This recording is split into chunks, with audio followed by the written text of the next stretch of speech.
So today I'm going to show you my look for my right eye. I did the warm pinks today, but I incorporated a little bit of brown into it, which is one of my favorite things to do when wearing pinks. Let me show you what I did. So I'm using the bottom palette here, and I'm just going to take a little bit of the lighter pink in the warm palette.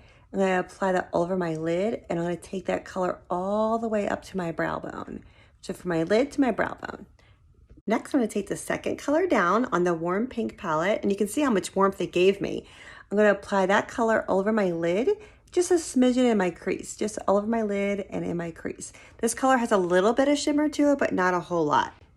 Just a little bit, so all over my lid and in my crease. Now I'm going to add brown. I love mahogany. So mahogany is one of my favorite browns to use, and I'm just going to apply this in the crease of my eye to really just give me a pink brown combo.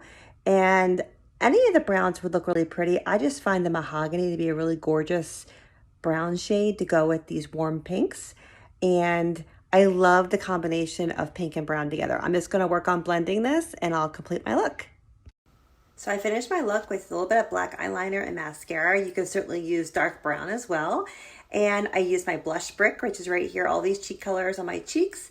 And let me show you what I put on my lip. And on my lips, I have the Nude lip liner and lipstick right here, and then I have Copper Aurora lip gloss on top to kind of finish off the pink and brown combo. What do you think? Do you like it?